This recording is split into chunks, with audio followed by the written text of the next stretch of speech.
हाँ, मैं एक और न्यू मानवा लेके आ चुका हूँ और ये जरा हरेम टाइप की होगी मानवा और उसके चैप्टर काफी कम है, लाइक 6 से 7 होंगे, पर मैं उन्हें इस वीडियो में कवर कर दूंगा। पर अभी हम ज्यादा बकवास के बगैर वीडियो की तरफ बढ़ते तो कहानी की शुरुआत में हमें सुप्रीम सोर्ट सेक्ट के अंदर जो होता है ना ग्रेट बी, उस जगह को दिखाया जाता है और वहाँ पे एक बंदा कल्टिवेशन कर रहा होता है और ये बंदा यहाँ पे सबसे एल्डेस्ट डिसेबल होता है इस सेक्ट का और ये यहाँ पे कंट्री के लॉर्ड का बेटा भी है और इसका नाम यहाँ पे होता है शेंग। और यही लोंडा हमारा मेन कैरेक्टर, उसे देख के लोग बातें कर रहे होते हैं कि यंग मास्टर यहाँ पे इतनी यंग एज के अंदर नेसेंस और स्टेज तक जा चुके, पर वहाँ पे एक बंदा होता है जो कह रहा होता है कि हाँ मुझे इसका पता है क्योंकि ये यहाँ पे सोने का चम्मच मुंह में लेके जो पैदा हुआ है और मैं अब इससे यहाँ पे दादागिरी और नहीं करने दूंगा क्योंकि ये जो आज एडवांस हो रहा है ये वैसे चोरी करने की वजह से हो रहा है और इस चेक को ऐसे लोगों की जरूरत नहीं। और फिर वो झम मार के ऊपर जाता है और शेंग के ऊपर अटैक कर देता है और इस वजह से शेंग की कल्टीवेशन के अंदर गड़बड़ी आ जाती है और इसे देख के लोग भी कहते हैं कि ये नहीं हो सकता क्योंकि जो यंग मास्टर है वो यहाँ पे अपने को एडवांस करना चाह रहे थे, पर इनकी कल्टीवेशन बिल्कुल टूट चुकी है। और वो भी वहाँ पे एक ब्लास्ट होता है और उसे देख के वो सब कहते हैं कि जल्दी से यंग मास्टर को संभालो क्योंकि वो मुश्किल में। और एक बंदा जाके उसे हील करने लगता है और वो कहता है कि उस अटैक की वजह से जो इनकी बॉडी है वो बिल्कुल खराब हो चुकी है और अभी अपने कल्टीवेशन को भी प्रैक्टिस करना कंटिन्यू नहीं कर सकते और जल्दी से इन्हें मेंशन लेके जाया जाए क्योंकि इन्हें आराम की सख्त जरूरत है। और ऐसे ही करते करते वहाँ पे रात भी हो जाती है और हमें मेंशन दिखाया जाता है जहाँ पे शेंग अपने रूम में होता है और एक सोने की प्लेट या शीशा कह लो आईना उसे उठा के कहता है कि ये मेरा फेस नहीं है, ये कौन बंदा है। और मुझे पता तो था कि मैं यहाँ पे टाइम ट्रेवल कर सकता हूँ, बट टाइम ट्रेवल करके किसी की बॉडी में आ जाना ये कितना बुरा है। और ये जो बंदा शेंग है ये एक नोबल बैकग्राउंड के साथ साथ एक अच्छे कल्टीवेशन के टैलेंट के साथ भी आता है और इतना कुछ होने की वजह से इसके अंदर घमंड भी यहाँ पे काफी है क्योंकि ये बंदा दूसरों से उनकी चीजें छीनने के बाद उन्हें बुली भी करता है और अपनी पावर से काफी उन्हें अब्यूज भी करता है। पर मैं यहाँ पे इससे बिल्कुल ऑपोजिट है और ये ऐसी बात है कि मेरे को यहाँ पे फालतू में उड़ता हुआ तीर अंदर मिल गया और मैं अपनी पास्ट लाइफ के अंदर एक अच्छा लड़का था, पर अब मैं विलन की बॉडी के अंदर आ चुका हूँ। और इससे भी बुरी बात यहाँ पे ये है कि इसने काफी लोगों को ऑफेंड किया और अब मेरे को सबको मनाना पड़ेगा कि मैं अपने को प्रोटेक्ट कर पाऊँ। पर अच्छी बात है कि मेरे पास स्पेशल एनर्जी भी है और अब ये मेरे लिए एक होप की तरह, पर वह भी उसे सीने में बहुत दर्द होता है और वो कहता है कि नहीं, इसकी बॉडी यहाँ पे बिल्कुल बेकार हो चुकी है और जो कल्टीवेशन है वो भी बिल्कुल जा चुकी है। और क्या हो गया, इसी टाइम को मेरा दुश्मन मुझे मारने आ जाए, पर वह भी कोई गेट पे लात मारता है और अंदर आता है और वो एक सुंदरी होती है और वो काफी गुस्से में होती है। और शेंग उसे देखे कहता है कि जिस तरीके से ये अंदर आई है ना इसके इरादे मुझे अच्छे नहीं लगे, पर जब वो उसे गौर से देखता है तो वो कहता है कि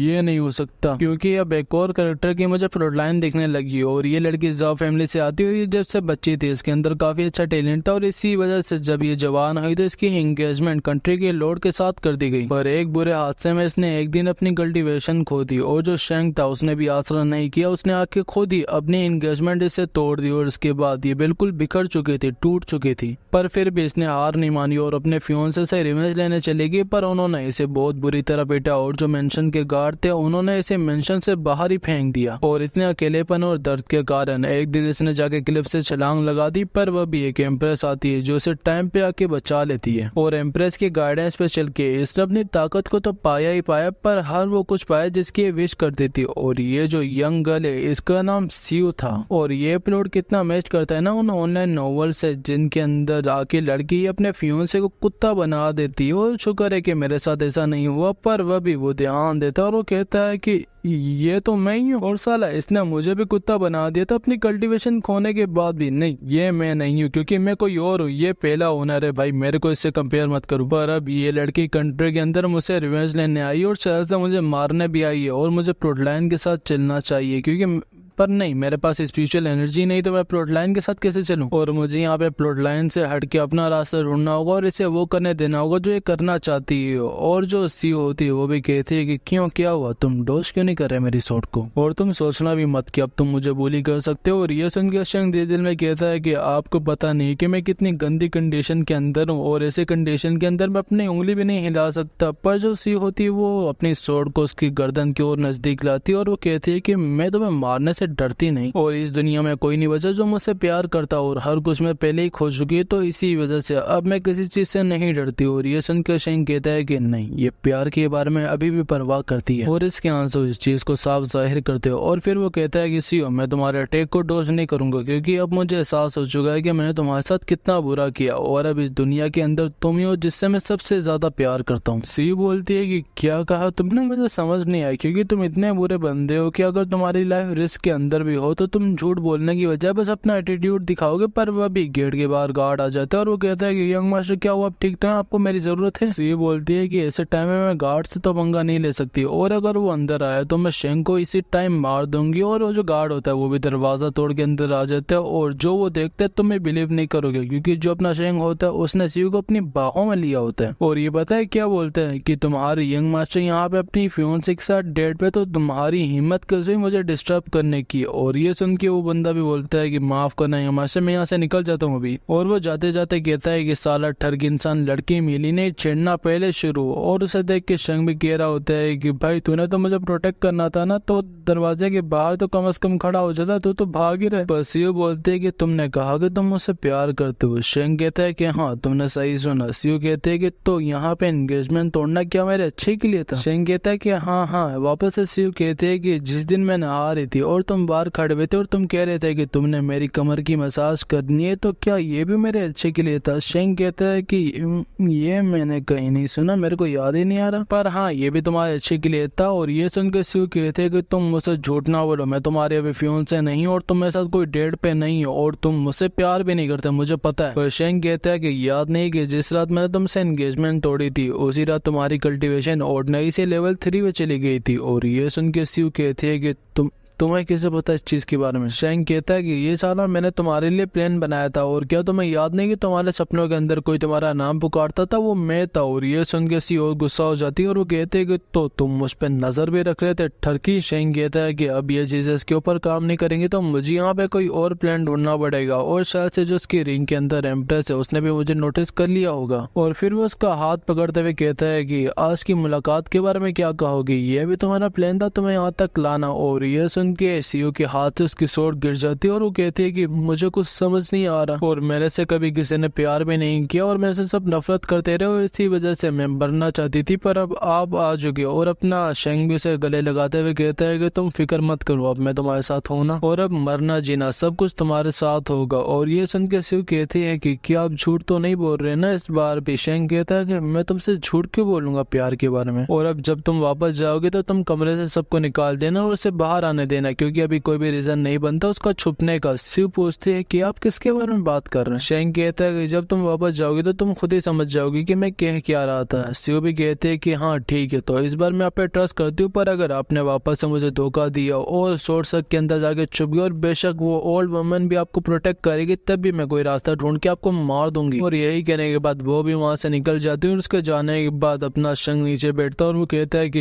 ये लड़की यहाँ पे कितनी डरावनी थी और मेरी एक्टिंग का शुक्रिया कि मैं आज इस मुश्किल से बच गया, वरना मैं मारा जाता। पर वह भी वो गार्ड भी आवाज सुन के आ जाते हैं अंदर और उसे देख के शेंग कहता है कि ओह मुझे माफ करना, तुम यहाँ पे खड़े हुए थे, मुझे लगा कि तुम चले गए होगे और इसीलिए मैंने तुम्हें बहुत बुरा भला बोला था। और ये सुन के वो गार्ड काफी हैरान हो जाता है और वो कहता है कि हाँ, यंग मास्टर यहाँ पे गुस्सा होने के बजाय अपने ही सर्वेंट से माफी मांग रहे, इन्हें हो क्या गया है। और आज ये बिल्कुल मेरे को चेंज दिख रहे हैं, तो ठीक है यंग मास्टर मैं भी जाता हूँ, मेरे को थोड़ा सा काम है। शेंग बोलता है कि हाँ ठीक है बाय। और फिर हमें जाओ रेजिडेंस दिखाए जाते हैं जहाँ पे अपनी सीओ घूम रही होती है और वो घर जाते जाते कह रही होती है कि काफी सालों से मैंने यहाँ पे काफी दर्द सहा, पर इस बार मैं नहीं चाहती कि जांग मेरे को वापस से धोखा दे। और जब वो घर जाते तो जो उसकी मेड होती है वो कहते हैं कि मिस यहाँ पे जो आपका बाथ वाटर है वो रेडी है। सीओ कहते हैं कि सही, तो सबको बोलो कि बाहर चले जाए। और फिर वो अंदर जाके कल्टीवेट करना शुरू करती है और वो कह रही होती है कि चलो इस बार एक बार और मैं शेंग के ऊपर यकीन करके देख लेती हूँ और सीनियर आप जहाँ कहीं भी मेरे सामने आए।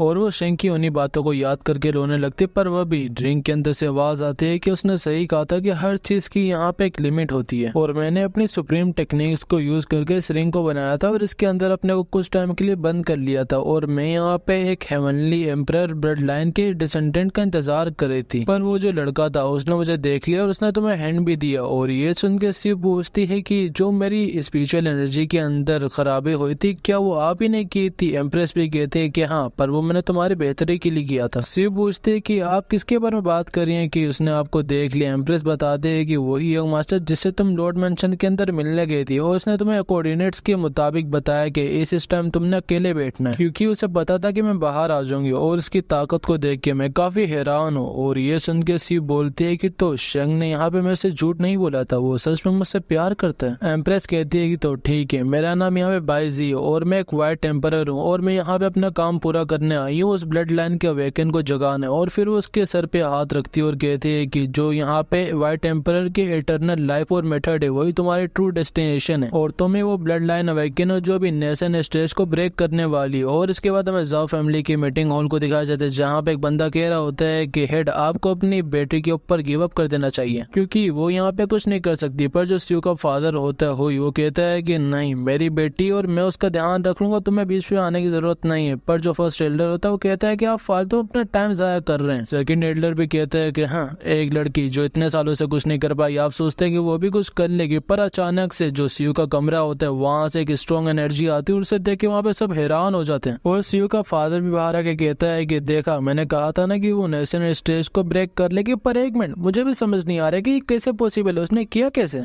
और जो दोनों एल्डर्स होते हैं वो भी काफी हैरान होते हैं क्योंकि सुई ने 18 साल की ही उम्र में नेशनल स्टेज को पा लिया होता है जो कि पूरी ह्यूमन रेस के अंदर आज तक कोई नहीं कर पाया। पर वहीं पर जो हुई होता है वो काफी खुश होता है और वो कह रहा होता है कि जो हमारे जाओ क्लैन की व्हाइट फिनिक्स है वो वापस आ चुकी है। और जो एल्डर्स होते हैं वो ज्यादा दिल के अच्छे भी होते हैं क्योंकि वो हुई को मुबारकबाद भी देते हैं। और वहीं पर जो सुई होती है वो जैसे ही अपने कमरे से निकलती है तो सामने सारे लोग खड़े होते हैं और वो सब उसे मुबारकबाद देते हुए कह रहे होते हैं कि जो शेन है वो आज से वेस्ट है ना कि आप, और अब आप उसके मुंह पे जाके चमाट मार सकती हैं। पर जो सी होती है वो ये सुन के गुस्से में आ जाती है और वो कहती है कि अगर उसके बारे में किसी ने कोई अल्फाज भी बोला तो मैं उसे जिंदा गाड़ दूंगी, क्योंकि आज अगर मैं उससे ना मिली होती तो मैं इस स्टेज पे होती ही ना। और वो सभी बड़े हैरान होकर पूछते हैं कि क्यों, ऐसा क्या हुआ उससे मिलके आपको। सी बोलती है कि कुछ नहीं, बस वो मुझसे प्यार करता है और मैं उससे। सच में ये लड़की पागल हो चुकी प्यार में। और फिर हमें सू रेजिडेंस दिखाया जाता है जहाँ पे शेंग कह रहा होता है कि ये लोग क्या मुझे सुकून से खाना भी नहीं खाने देंगे। पर जो उसके फादर होते हैं वो कहते हैं कि बेटा तुम आराम से खाओ, हम यहाँ से निकलते हैं। और बेटा अगर तुम्हें गुस्सा आ गया तो हमें पता है कि तुम टेबल उठा के हमारे मुंह पे मारोगे। और इसके फादर का नाम होता है चेनो। और सच में कैसा फादर है यार। पर शेंग उठता है और वो कहता है खाने के लिए बहुत बहुत शुक्रिया और अब मैं आराम करने जा रहा हूँ। और ये सुन के उन सबके पैरों तले जमीन निकल जाती है और वो लोग कहते हैं कि आज शेंग ने हमें शुक्रिया कहा नहीं, आज इसे कुछ तो हुआ है। और उसके फादर उसे कहते हैं कि शेंग बेटा तुम ठीक तो हो ना, अगर तुम्हें गुस्सा आ रहा है तो तुम हमें मार सकते हो, हम पे चिल्ला सकते हो, और अगर ज्यादा ही आ रहा है तो तुम जाके एक आधे बंदे को मार भी सकते हो। और ये सुन के शेंग भी काफी हैरान हो जाता है और वो कहता है कि ये लोग क्या मुझे सिखा रहे हैं। और फिर वो उन्हें कहता है कि देखिए एल्डर्स, मैं सबकी इज्जत करता हूँ और मैं एक अच्छा इंसान, तो मैं जाके किसी को मारूं ही क्यों, और आप लोग मुझे फालतू में पंप करना भी बंद करें। और ये सुन के उसके जो फादर के गोटे होते हैं, सॉरी आई में अखरोट होते हैं, उसके हाथों से गिर जाते हैं। और वो कहता है कि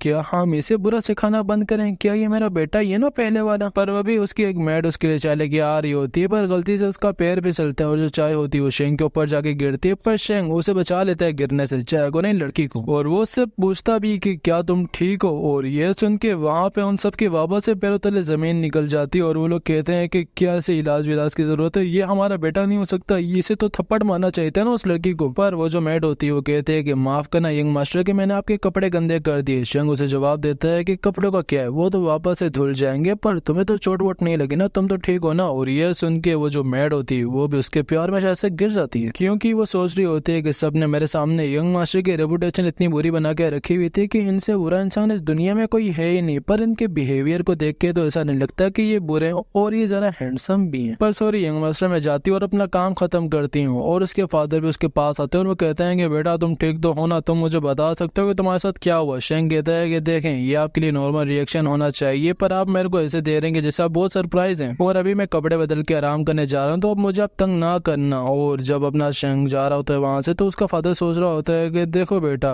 तुम्हारे लिए और दूसरों के लिए तो ये नॉर्मल होगा पर मेरे लिए बहुत एबनॉर्मल है, मैं ढूंढ के तो रहूंगा कि तुम्हारे साथ हुआ क्या है। और ऐसे ही करते करते रात हो जाती है और अपना शेंग अपने कमरे में बैठ के एक बुक पढ़ रहा होता है पर उसे पीछे से आवाज आती है कि सीनियर क्या मैं कमरे में आ सकती हूँ। अपना शेंग भी बोलता है कि हाँ जरूर। और वो कोई नहीं सीओ होती है और वो काफी खूबसूरत भी दिख रही होती है इस बार। और शेंग भी बोलता है कि वाह, जो तुम्हारी शक्ल के ऊपर कल गुस्सा था वो आज उतर चुका है, ऐसा लगता है कि जो व्हाइट एम्परर है उन्होंने तुम्हारे ऊपर कोई जादू तो किया है। पर सीयू सोच रही होती है कि इसे व्हाइट एम्परर के भी बारे में पाता है और इतना अच्छा टैलेंट होने के बाद भी ये मेरे लिए चाय बना रहा है, तो लगता है कि ये सच में मेरे प्यार में अंधा हो चुका है। पर जो अपना शेंग होता है वो परेशान होता है कि मैं इससे पूछूं कैसे कि ये किस स्टेट पे जा चुकी है, क्योंकि अगर डायरेक्ट पूछा तो इसे शक हो जाएगा मेरे ऊपर। पर फिर वो सोच के पूछता है कि मुझे उम्मीद है कि तुम मेरी होप के मुताबिक अचीव कर चुकी होगी वो लेवल जो मैं चाहता था। सी बोलती है कि माफ करना, पर आपकी गाइडेंस के बाद भी मैं अर्ली स्टेज नेसेंट्स और रिलम पे गई हूँ और मुझे उम्मीद है कि फ्यूचर के अंदर मैं जरा अच्छा कर लूंगी। और ये सुन के शेंग कहता है कि नेसेंट्स सोल, इसने तो मेरा भी रिकॉर्ड तोड़ दिया। और फिर वो उसे कहता है कि बहुत अच्छे, तुम मेरी होप के जरा सा तो नजदीक आ चुके और मुझे उम्मीद है कि तुम अच्छा जरूर करोगे। और जो सी होती है वो अपने जूते उतारती है, नहीं जूते नहीं उतारती, कुर्सी पे जाके बैठती है और वो कहते हैं कि मुझे पता था कि मैं आपको डिसअपॉइंट कर दूंगी और इसके लिए मुझे माफ करना, पर अब से बेटर गाइडेंस के लिए और आप किसी और औरत के चक्कर में ना पड़े उसके लिए मैं आपको कहना चाहती हूँ कि क्या आप मुझसे वापस शादी करेंगे। शेंग भी बोलता है कि वापस है शादी, पर वह भी उसे प्लॉट लाइन दिखाई जाती है कि जब फ्यूचर में ये लोग शादी करेंगे तो पहली रात जो होगी उस रात यहाँ पे जो सी होगी वो उसे काफी मजा देगी। और वो कह भी रही होती है कि देखिए आज मैं आपको वहाँ की सैर कराऊंगी जहाँ पे अपनी जिंदगी में जाने का सोचा भी नहीं था, और आज मैं आपको जन्नत दिखाने वाली हूँ। और कुछ सालों बाद यहाँ पे जो अपना शेंग होता है वो काफी बीमार होता है और मेडिसिन ले रहा होता है और मौत के नजदीक होता है। और ये सब देखने के बाद शेंग भी बोलते है कि ओ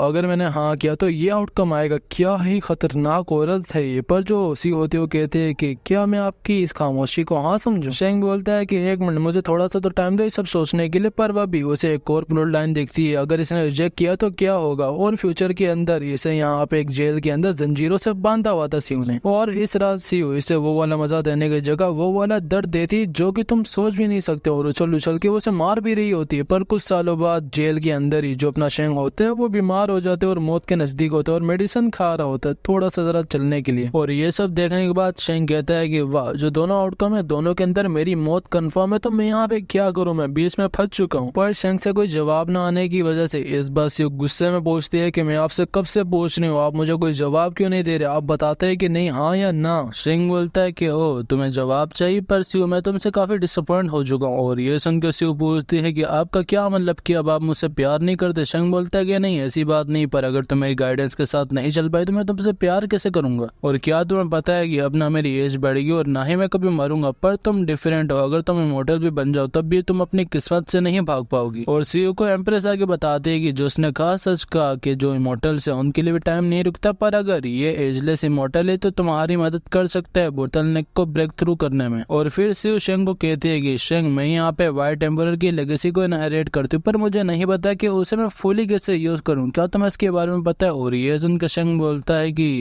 मैं इसकी कैसे हेल्प करूँ जब मैं अपनी खुद हेल्प नहीं कर पा रहा। पर फिर वो उसे कहता है कि कल्टीवेशन के अंदर ऑब्टेनिंग इनहेरिटिंग और ये सब बस पहला स्टेप होता है, पर जो असली जर्नी होती है वो तुमसे काफी दूर होती है। और यहाँ तक कि ग्रैंड एम्परर भी आज तक एंड तक नहीं पहुंच पाई। और ये सुन के थोड़ी उदास हो जाती है और वो कहती है कि अगर सच में इमोर्टैलिटी का पाथ इतना चैलेंजिंग है तो क्या हो कि अगर मैं 20 में ही मर जाऊं आपका क्या होगा। पर शेंग उसे थोड़ा सीरियस होकर कहता है कि मेरे सामने ऐसी बातें मत किया करो, जब तक मैं हूँ तुम्हें कुछ नहीं हो सकता, और अगर तुम्हें हो भी किया कुछ तो उसके बाद मैं भी जिंदा नहीं रहूंगा। और ये सुन के सीयू बोलती है कि क्या मतलब इनका कि ये मेरे लिए अपने को भी मार देंगे, और वह भी उसका ब्रेक थ्रू हो जाता है। और ये देख के सीयू फैमिली वाले हैरान होते ही होते, पर जो साउ फैमिली होती है उसके अंदर ये बात छिड़ जाती है कि जो सीयू है वो यहाँ पे शेंग के पास जाती है और शायद से लोग डुअल कल्टीवेशन करते होंगे इसीलिए इसके इतने ब्रेक थ्रू हो रहे हैं। पर वहीं पर शेंग सीयू को देख के बोल रहा होता है कि असली चूजन वन तो ये मेरे ऊपर बस थप्पा लगा दिए, क्योंकि कुछ ही रातों में ये मिड स्टेज नेसेंट सोल तक जा चुकी है। और जो सीयू होती है वो भी ब्रेक थ्रू के बाद आगे सीधा अपने शेंग को गले लगा लेती है और कहती है कि मैं अब समझे कि मुझे आप क्या सिखाना चाह रहे थे, और मैं आपसे वादा करती हूँ कि मैं एक ग्रैंड एम्परर बनूंगी और हम दोनों एक साथ इमोर्टैलिटी के आखिरी पाथ तक जाएंगे। पर जो शेंग होता है वो इस बार जरा खुश होता है कि इस बार कोई प्लॉट लाइन भी नहीं है अजीब सी। और जो सी होती है वो भी वहां से निकल जाती है और जाते जाते एम्प्रेस उससे पूछ रही होती है कि वैसे तुम वहाँ पे क्या समझ आया। सी कहती है कि मुझे ये समझ आया कि जो प्यार होता है वो अंधा होता है और अगली बार मैं शेंग को डिसअपॉइंट नहीं करूंगी। और वहीं पर शेंग सोच रहा होता है कि मुझे भी अपनी पावर को रिस्टोर करने के लिए कोई तरीका ढूंढना चाहिए, वरना मैं ऐसे ही मर जाऊंगा। पर वह भी उसे एहसास होता है कि जो उसकी स्पिरिचुअल एनर्जी वापस आ चुकी है और ये देख के वो काफी खुश होता है क्योंकि अब ये लोंडा वापस से कल्टीवेट कर सकता है। पर वह भी उसे एक प्लॉट लाइन आती है जिसके अंदर उसे वाइट एम्परर की इनहेरिटेंस दिख रही होती है और ये एक टेक्निक होती है जिससे शॉर्ट बॉडी को रिपेयर कर सकते हो। और हाँ, हमारे लोंडे के पास यहाँ पर शॉर्ट बॉडी है। और शेंग कहता है कि ये तो सीयू की इमोर्टल टेक्निक है ना, पर कल तो यहाँ पे कोई रिवॉर्ड आया नहीं था, आज कैसे आ गया। ओ हाँ, अब मुझे समझ आया कि अगर सीयू ब्रेक थ्रू वापस से करेगी तो इसे ये रिवॉर्ड मिलेगा। और फिर हमें अगला दिन दिखा जाता है जहाँ पे सीयू का फादर पूछ रहा रहा होता है कि क्या तुम्हें पता लगा कि स्यू क्या सच में डुअल कल्टीवेशन करे शेंग के साथ। जो उसका वहाँ पे कोई बंदा होता है या बेटा कजन जो भी होता है वो बोलता है कि मैंने पूछा तो था पर उसने मेरे मुंह पे थप्पड़ मार दिया खींच के। और ये सुन के वहाँ पे सब कहने लग जाते हैं कि सच में जो स्यू वो यहाँ पे गिल्टी और वो हमारी रेपुटेशन को यहाँ पे गिराने वाली। पर जो उसका फादर होता है वो कहता है कि मैं यकीन नहीं कर सकता कि ऐसा उन दोनों के बीच में कुछ हुआ होगा। जो मेरी बेटी वो काफी अच्छी है और यहाँ पे कुछ तो ऐसा है जिसके बारे में पता लगाना पड़ेगा। फर्स्ट एल्डर पे कहता है कि ठीक कल हम जाके शेंग से मिलेंगे और इसी से इसके बारे में पूछ लेंगे। और फिर हमें सू फैमिली दिखाई जाती है जहाँ पे एल्डर कह रहा होता है कि शेंग को किसने कहा था कि स्यू से एंगेजमेंट तोड़े। देखो अब वो नेसेंट सोल पे जा चुकी है, अब हम क्या करेंगे। उसका फादर कहता है कि माफ करना पर ये मेरी गलती। पर वो भी वहाँ पे गार्ड आता है और कहता है कि लॉर्ड एक अर्जेंट रिपोर्ट है कि पूरी सिटी के अंदर ये रूमर्स फैल रहे कि जो यंग मास्टर है उनकी शॉर्ट बॉडी बिल्कुल डिसेबल हो चुकी है और अब वो कल्टीवेट नहीं कर सकते। पर वो मिस स्यू की डुअल कल्टीवेशन में मदद करे। और ये सुनकर उसका फादर पूछता है कि ये तो बस रूमर्स है ना। वो बंदा बोलता है कि नहीं, हमने यहाँ पे काफी बार विटनेस किया है कि जो मिस स्यू है वो उसके कमरे में जाती है। उसका फादर कहता है कि तो कल रात वही थी। पर जो एल्डर होता है पूछता है कि जो शेंग है वो तो ठीक है ना। और ये सुन के सब कहते हैं कि नहीं, वो बिल्कुल ठीक नहीं है क्योंकि उसने कभी भी हमारी ऐसी बातें नहीं सुनी और इससे कभी उसने बोला भी नहीं इतना अच्छा होके। और ये जो न्यूज है ये सीधा शॉर्ट चक से आ रही पर शायद से उन्हें जरा गलत फहमी हुई होगी। शेंग के बॉडी के अंदर थोड़ी सी तो स्पेशल एनर्जी बची होगी ना। पर जो गार्ड होता है वो कहता है कि अभी के लिए जो यंग मास्टर है वो मुश्किल में, क्योंकि जो जाओ फैमिली वाले हैं वो उससे मिलने आए और आप लोगों को जाना चाहिए। और ये सुन के सब कहते हैं कि तुमने पहले क्यों नहीं बताया। और इसके बाद हमें शेंग का रूम दिखा देते जहाँ पे वो बैठ कर कल्टीवेट कर रहा होता है और वो कह रहा होता है कि ये जो व्हाइट एम्पर की इमोर्टल टेक्निक है ये मेरी बॉडी को बिल्कुल ठीक तो कर सकती है और वो मुझे वब मिलेगी जब वो वापस से ब्रेक थ्रू करेगी। पर अभी के लिए मैं फाउंडेशन बिल्डिंग के 3rd लेवल पर जा चुका हूँ और जो स्पिरिचुअल एनर्जी है वो भी इस तरह से ठीक हो चुकी है। पर वह भी वहाँ पे एक बर्ड एनवलप लेके आता है जिसके अंदर से एक रिंग गिरती है। और सॉरी मैं इस बर्ड का नाम भूल गया, माफ कर देना। और जो शेंग होता है वो कहता है कि तो मास्टर मेरे बारे में सोच रही थी पर इसकी मेमोरीज के अंदर मेरे को उनके बारे में इतनी इन्फॉर्मेशन नहीं मिली और मुझे पक्का पता है कि वो मेरे से काफी डिसअपॉइंट होंगी क्योंकि मैं इतना बेकार डिसेबल जो हूँ। और जैसे वो एनवलप उठाते हैं तो उसके अंदर से वहाँ पे सुप्रीम सेक्ट सोर्ड की मास्टर निकल के आती है जिनका नाम यून होता है। और वो बाहर आते सारे ये कहने लग जाते हैं कि मुझे पता है कि तुम मुझसे काफी डिसअपॉइंट होगे क्योंकि जब तुम ब्रेक थ्रो कर रहे थे तो वो मैं तुम्हारे साथ नहीं थी और इसी वजह से तुमने अपनी कल्टीवेशन खो दी। और ये सुन के शेंग कहता है कि अरे आप तो ऐसा ना कहें। पर जो वो इम्प्रेस होते हो कहते हैं कि वैसे मैं अपनी मिस्टेक को यहाँ पे वापस से सही तो नहीं कर सकती पर हाँ मैं तुम्हारी मदद कर सकती हूँ स्पिरिट पिल और इमोर्टल सोर्ड देके जो कि तुम्हें काफी टाइम से चाहिए थी। और ये चीजें तुम्हारी कल्टीवेशन तो वापस नहीं लाएंगे पर हाँ ये तुम्हारी हेल्थ को मेंटेन रखेंगे और अब से तुम अपना जरा ख्याल रखना। शेंग बोलता है कि मैं वादा करता हूँ कि मैं आपको अब डिसअपॉइंट नहीं करूंगा। एम्प्रेस कहती है कि हाँ मुझे पता है और मुझे वो भी दिन याद है जब रात को मैं अपने बेडरूम के अंदर कपड़े चेंज करी थी और तुम बाहर से छुप के देख रहे थे और अगर फ्यूचर में तुमने ऐसा वापस किया तो तुम मारे जाओगे मेरे हाथों। और ये सुन के शेंग कहता है कि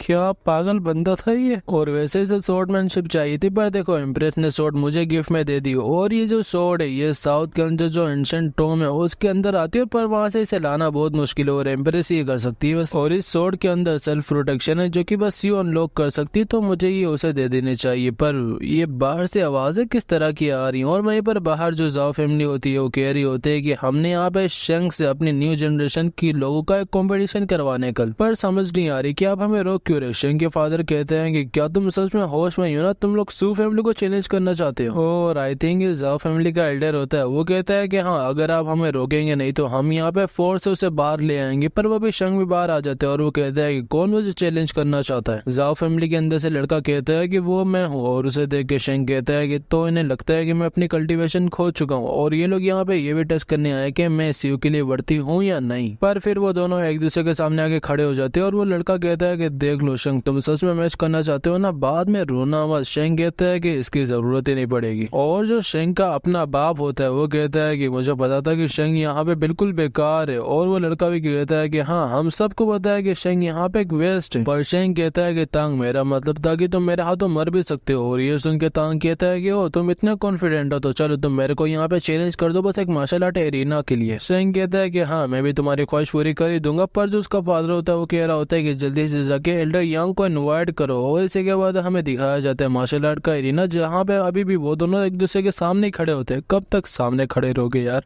आगे भी बढ़ो। और शेंग का फादर एल्डर को कह रहा होता है कि मुझे डर है कि शेंग यहाँ पे मर जाएगा क्योंकि वो बहुत कमजोर हो चुका है। पर वो एल्डर कहता है कि ओ फिक्र मत करो उसे कुछ नहीं होगा। पर वहीं पर जो तांग होता है वो कह रहा होता है कि क्या तुम्हें याद है कि जब मैं तुमसे पहली बार मिला था तो तुमने मेरा दांत तोड़ दिया था। शेंग कहता है कि सॉरी पर मुझे नहीं पता। और पता नहीं 20 पुराने होने ने यहाँ पे क्या क्या कांड किए होंगे। पर तांग कहता है कि वाह, कल्टीवेशन खोने के बाद भी तुम्हारे अंदर काफी एरोगेंट भरा हुआ है और मैं अपनी इस मीडियम ग्रेड स्पिरिट सोर्ड के जरिए वो निकाल दूंगा तुम्हारे अंदर से आज। और बस सोर्ड का यहाँ पे लेवल सुन के उन सब के अंदर हड़बड़ी मच जाती है और वो कह रहे होते कि जो शेंग की सोर्ड की क्वालिटी वो क्या है, हमें उसके बारे में भी नहीं पता। पर जो वहाँ पे तांग होता है कहता है कि मुझे वैसे तुम्हारे को हराने के लिए सोर्ड की भी जरूरत नहीं है जूनियर ब्रदर। और हाँ, इसने जूनियर बना दिया अब अपने शेंग को। पर शेंग कहता है कि अच्छा होगा कि आप अपनी सोर्ड को ना गिराएं वरना आप मर भी सकते हैं। और ये सुन के तांग कहता है कि ओह, तुम्हें यहाँ पे मरने की बहुत जल्दी है, तो लो अब मैं तुम्हारी उस ख्वाहिश को ही पूरा कर देता हूँ। और यही कहने के बाद वो उसके ऊपर अटैक कर देता है। और उसे देख के शेंग कहता है कि जो हम दोनों का भी डिस्टेंस है उसके अंदर मैं हार सकता हूँ या जीत सकता हूँ, पर मैंने अपने सपने के अंदर एक बार देखा था कि मैं इस सोर्ड के रिस्ट्रिक्शन को अभी भी एक्टिव कर सकता हूँ। और यही कहने के बाद वो उसे एक्टिव करता है और तांग के ऊपर अटैक कर देता है। और उस ब्लो के साथ तांग भी सीधा पीछे जाके गिरते हैं, जिसे देख के वहाँ पे जितने लोग होते हैं जाओ फैमिली के वो सारे हैरान हो जाते हैं और सू फैमिली वाले भी होते हैं। और जो वहाँ पे एल्डर होता है वो कह रहा होता है कि ये कैसे हो सकता है कि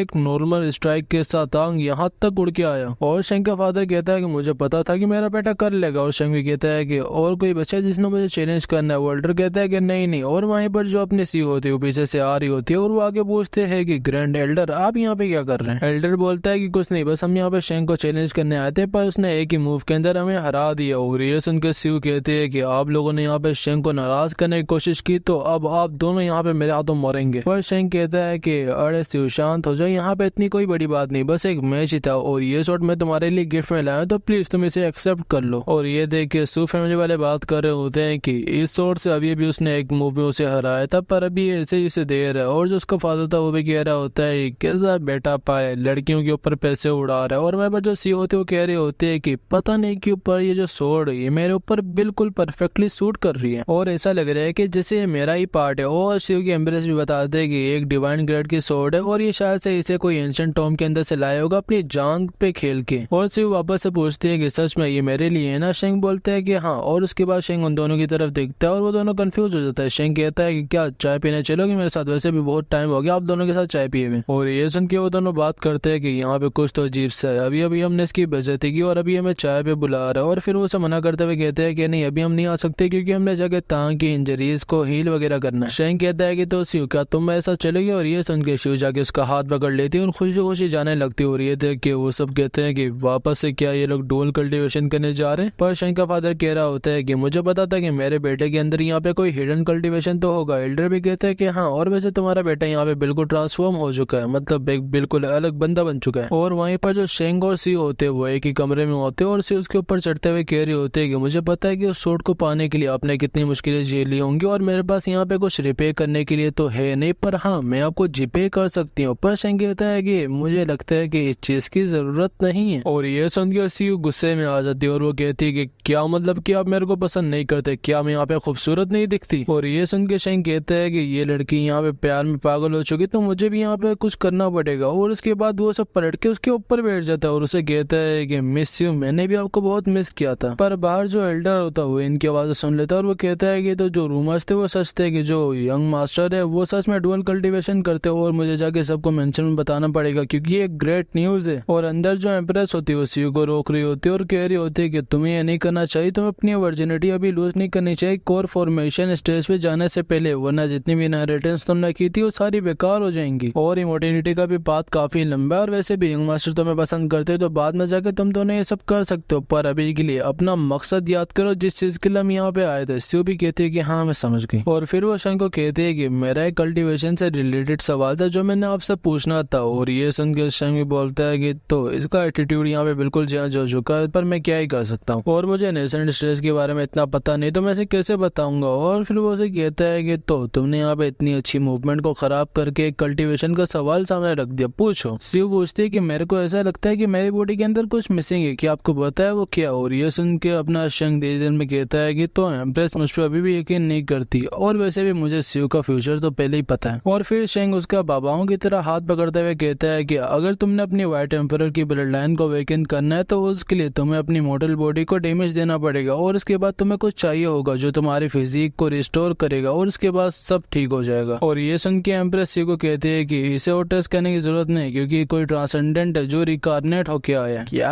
एम्प्रेस को पहले पता चल गया? What the fuck. चलो आगे देखते हैं कि क्या होगा। और जो सी होती है वो कहती है कि सही है, मैं जाके उस चीज के बारे में रिसर्च करती हूँ, जैसा मुझे मिलेगी मैं आपको आगे बता दूंगी। पर शेंग कहता है कि तुम्हें जाने की जरूरत नहीं क्योंकि मुझे पहले इसके बारे में पता है। और ये सुन के वो दोनों थोड़ा हैरान हो जाते हैं। बस स्यू बताता है कि वो चीज तुम्हें होली लैंड के अंदर मिलेगी। स्यू बोलती है कि होली लैंड पर कौन सी जगह पे? वहाँ पे। शेंग बोलता है कि सुप्रीम सोर्ट सेक के अंदर। और ये सुन के स्यू गुस्से में कहते हैं कि वही वाला जिसने आपको निकाल दिया था। शेंग कहता है कि वो उनकी गलती नहीं थी, उसमें मेरी भी गलती थी। स्यू बोलती है कि ठीक है, पर वहाँ पे जो इवेंट होने वाला है मैं चाहती हूँ कि हम दोनों उसके अंदर जाके हिस्सा ले और आपकी जस्टिस की मांग करें। शेंग कहता है कि जस्टिस को साइड में रखो, और वैसे भी मैंने जाके वहाँ पे सुप्रीम सोर्ट सेक को विजिट करना था। और ये सुन के स्यू और खुश हो जाती है और वो कहती है कि वाह, आप मेरे साथ इस वर्ल्ड को घूमना चाहते हैं, मैं बहुत खुश हो जाऊंगी। और वह भी उसका एक और ब्रेक थ्रू हो जाता है। और शेंग भी बोलता है कि इस बार ना मैंने कुछ बोला और ना ही मैंने कुछ किया और इसका वापस से ब्रेक थ्रू हो गया। और वहाँ पर जो लोग होते हैं वो कह रहे होते हैं कि ये लोग किस तरह की डुअल कल्टीवेशन कर रहे हैं कि हर रात इसका ब्रेक थ्रू होता है, क्या यहाँ पे गुल चला रहे हैं। और वहीं पर स्यू भी जाते जाते कह रही होती है कि तो ठीक है, कल मैं आपसे होली लैंड के अंदर मिलूंगी। और उसके जाने के बाद जो अपना शेंग होता है वो कह रहा होता है कि इसके ब्रेक थ्रू से वैसे मुझे यहाँ पे फायदा होता है क्योंकि मैं उस वाइट एम्परर टेक्निक के नजदीक पहुंचता जा रहा हूँ, पर अभी के लिए मैं थोड़ा सा कल्टीवेट कर लेता हूँ। और इसके बाद हमें स्यू का रूम दिखा जाता है जहाँ पे बैठ के वो बात ले रही होती है और एम्प्रेस से पूछ रही होती है कि मैं अभी फ्लावर को कंडेंस क्यों नहीं कर सकती। एम्प्रेस बोलती है कि अभी तो तुमने स्टार्ट में नहीं किया तो इतनी जल्दबाजी मत करो, बाद में जाके तुम उसे नेचुरली कंडेंस करने लग जाओगी और जब तुम व्हाइट एम्परर बनोगी तो ये फ्लावर भी यहाँ पे वर्ल्ड फ्लावर बन जाएगा। स्यू पूछती है कि वो जो व्हाइट एम्परर टेक्निक है वो सच में क्या बहुत मुश्किल है। एम्प्रेस बताते कि हाँ, क्योंकि उसे सारे एम्प्रेस के लाइफ टाइम के एक्सपीरियंस को मिला के बनाया जाता है और कोई नॉर्मल बंदा उसे पोजेस भी नहीं कर सकता। पर तुम यहाँ पे डिफरेंट हो क्योंकि तुम व्हाइट एम्परर की ब्लड लाइन के साथ आती हो और इसीलिए ये चीज तुम्हें खास बनाती है। पर जो सी होती है वो कहती है कि क्या कोई यहाँ पे व्हाइट एम्परर की टेक्निक और फ्लावर कंडेंस को एक ही दिन में कल्टीवेट कर सकता है। एम्प्रेस कहती है कि नहीं, जितने बड़े से भी बड़ा जीनियस हो उसे भी यहाँ पे 100 साल लगेंगे इसके पहले लेवल तक जाने के लिए। स्टीव बोलती है कि आप शेंग के बारे में क्या कहना चाहेंगे, क्या वो इसे एक दिन में कर सकते हैं? एम्प्रेस कहती है कि वो जरा यहाँ पे स्ट्रॉन्ग तो है पर उसे भी यहाँ पे 100 साल लगेंगे इसके पहले लेवल तक जाने के लिए, और उसके पास यहाँ पे व्हाइट एम्परर की ब्लड लाइन नहीं है तो वो पहले लेवल पे ही अटक जाएगा। और ये सुन के सी थोड़ी सी उदास हो जाती, पर वहीं पर जो अपना लुंडा होता है वो एक टेक्निक को कल्टीवेट कर रहा होता है और ये शायद से यहाँ पे फ्लावर कंडेंस ही होती है। वाह क्या बंदा है। और ये एक ही घंटे के अंदर इसके पीक लेवल 1 पे भी पहुंच जाता है और व्हाइट एम्परर टेक्निक को भी कल्टीवेट कर लेता है। और ये इसे स्यू के ब्रेक थ्रू के बाद शायद से मिली थी, जो याद है ना पहले रिवॉर्ड मेंशन हुआ था। और फिर हमें अगला दिन दिखाया जाता है जहाँ पे होली लैंड के अंदर कुछ लोग सफाई कर रहे होते हैं और वो सारे शेंग के बारे में बुराई कर रहे होते हैं कि अच्छा हुआ कि उसे इस सेक्ट से निकाल दिया, वो कितना गंदा था, कितना हमें मारता था, कितना हमें सुनाता था। और अब हमारे आगे बढ़ने का तो चांस है पर उसका यहाँ पे दिखता ही नहीं क्योंकि वो बिल्कुल यूजलेस बन चुका है। और वहाँ पे एक लड़की होती है जो झाड़ू लगा रही होती है और वो कह रही होती है कि सीनियर ब्रदर क्या आप ठीक तो होंगे, आप कब वापस सेक्ट वापस आएंगे, मैं आपका इंतजार कर रही हूँ। और इस लड़की का नाम रू होता है और मैं ये सोच रहा हूँ कि जो पुराना शन था उसका यहाँ पे कोई फैन कैसे आ गया, वो तो बुरा बंदा था ना। और वहीं पर फिर हमें मेन हॉल दिखाया जाता है जहाँ पे जितने भी एल्डर्स होते हैं वो सारे आए होते हैं, पर उनमें से एक एल्डर कहता है कि जो यहाँ पे इवेंट है वो स्टार्ट होने वाला है तो यहाँ पे हम सबको इस हॉल के अंदर बुलाने का मकसद क्या है। वहाँ पे एक एल्डर कहता है कि एल्डर वांग क्या आपको नहीं पता जो शेंग उसने अपनी कल्टीवेशन को रिस्टोर कर लिया। और ये सुन के एल्डर वांग कहते हैं कि रिस्टोर ये कैसे हो सकते हैं क्योंकि उसकी तो बॉडी बिल्कुल डिस्ट्रॉय हो चुकी थी ना, और ये सुनने में इम्पॉसिबल है।